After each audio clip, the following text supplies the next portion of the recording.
Hello, I'm Anelise Borges and you're watching Tech24. Coming up in the program, a new boss for Microsoft. We look at the challenges ahead for Satya Nadella. And in Test 24, the Lumia 2520, Nokia's first Windows tablet. The world of technology is constantly on the move, but it is rare to see weeks like the last one. An important anniversary for Facebook, a huge deal for Google in Europe, as well as big losses for Twitter in the markets. But perhaps the most important event of the last few days, Microsoft announcing a new CEO. Among 100 candidates, Bill Gates stated there's no better person to lead the company than Satya Nadella. The 46-year-old executive, who counts cricket among his hobbies and quoted Oscar Wilde in his first CEO memo, emerged as the leading internal contender for the job. 46-year-old Satya Nadella has spent almost half his life at Microsoft. What put him on the short list for the top job was his expertise in virtual technology and innovation. The world going forward is more of a software-powered world delivered in devices and services. I think we have the best platform to change the world. Nadella has led Microsoft's recent moves towards cloud computing, a new area for a company that has traditionally focused on software installed on personal computers rather than remote servers. Satya's got the right background to lead the company during this era. There's a challenge in mobile computing. There's an opportunity in the cloud. Company leaders hope Nadella will improve the fortunes of the world's largest software company in mobile computing, where it lags behind Apple and Google. But the company seems unlikely to shift from its current and often criticized strategy of making its own tablets and mobile devices. Nadella replaces Stephen Ballmer to become only the third CEO since Microsoft was founded by Bill Gates in 1975. Gates will step down as chairman, but will stay on as a technical advisor. And to take a closer look at the Microsoft decision, I'm now joined by Liam Boger. Liam, Microsoft needed an innovation kickstart, I would say. And an outsider could have shaken things up a bit. Instead, the board decided to go with an insider who's got a deep knowledge of Microsoft's complex businesses and culture. Tell us a little bit about how the selection process evolved. Definitely. Well, you definitely have two sides, and you started off talking about it well. There's take the insider who's the veteran who knows how the 100,000 plus company like Microsoft works, or there's take the outsider who can spice things up.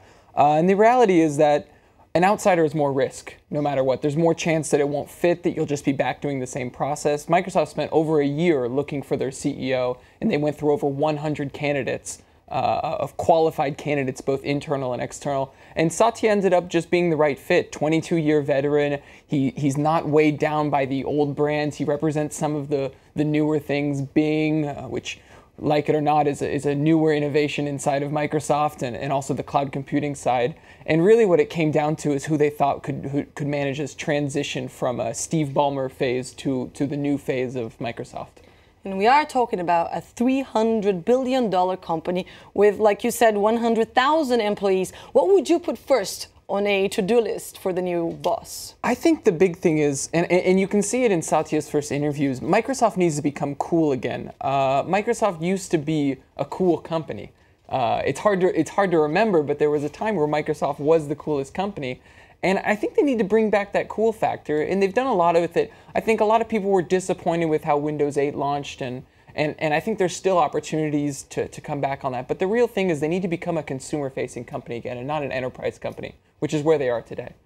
Mr. Bill Gates is taking over a role as part-time technical advisor to the CEO. Will Nadella be comfortable having Gates there standing over him all the time?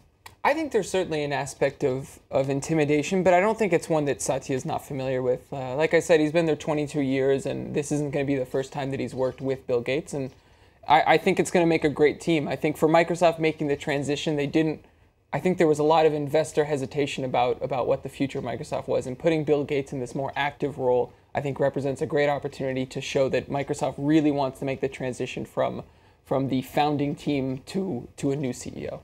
Now, last week was also marked by Facebook's 10th anniversary, big losses for Twitter in the markets, and a deal between the EU and Google. That was a big week. It was a very, very exciting week. Yeah, so Twitter's losses, you have to know that the company's up 150% in the stock market since its IPO. So there was eventually going to be a drop. This happened to be based mostly off of their user growth ratings, which was sort of a reflection of what they promised versus what the reality is. But the reality is that Twitter's doing quite well. The Google EU deal was, some are saying it's going to make Google the giant, but they already are. But they want to keep the rivalry, and they want to help rivals to stay ahead of Google, which is an ongoing battle. I don't think we're done hearing the EU-Google battle. And for me, the most exciting thing was Facebook.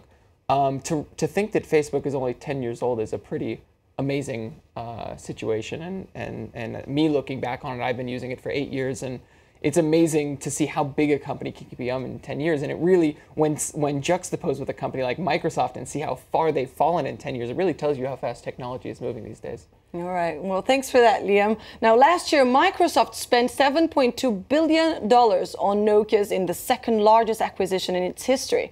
Up next, we test the first Windows tablet launched by Nokia. Don't go away.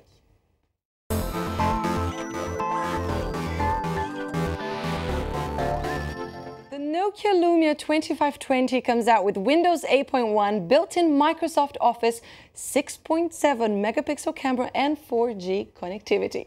Liam tested it for us. Liam, what do you think of it? Well, I've played around a lot with a lot of the Windows RT devices, and I'm pretty excited about it. I've always wanted Windows RT to be more adopted than it is. They missed out on a lot of things, but the reality is you get a really good interface. And the fact that Nokia is doing something that looks a little bit like an iPad, a little bit like a Surface, but still has that Nokia feel, I'm actually pretty excited about it. I couldn't necessarily tell you why it's better than anything else, but it feels like something that I think the consumer market will really enjoy.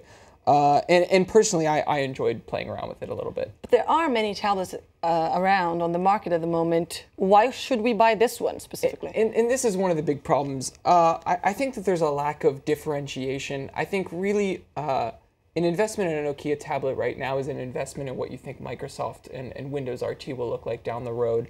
On the one hand, you're going to get great things like connection to Xbox, which you're not going to get from an iPad. And you're going to get all the things that come with Windows applications, Microsoft Office, and things like that. But I think really the investment is whether you think Windows RT is going to be something that you're going to be using more in the coming years. Because a tablet like this is going to last you 4 or 5 years, and it's an investment in the long term. Thumbs up for the tablet then. Yeah. Thank you so much, Liam. That's all we have time for. Thanks for tuning in for another edition of Tech24. You can get in touch with us on Facebook or on Twitter. Use the hashtag Tech24. And we leave you today with images of the first real-life bionic man. The Danish amputee you see in those pictures is testing a prosthetic hand that connects to the nerves in his upper arm through electronic sensors. Thanks to that, he's able to feel the movement of his hand. A major breakthrough there. Thanks for watching. Stay with us here on France 24.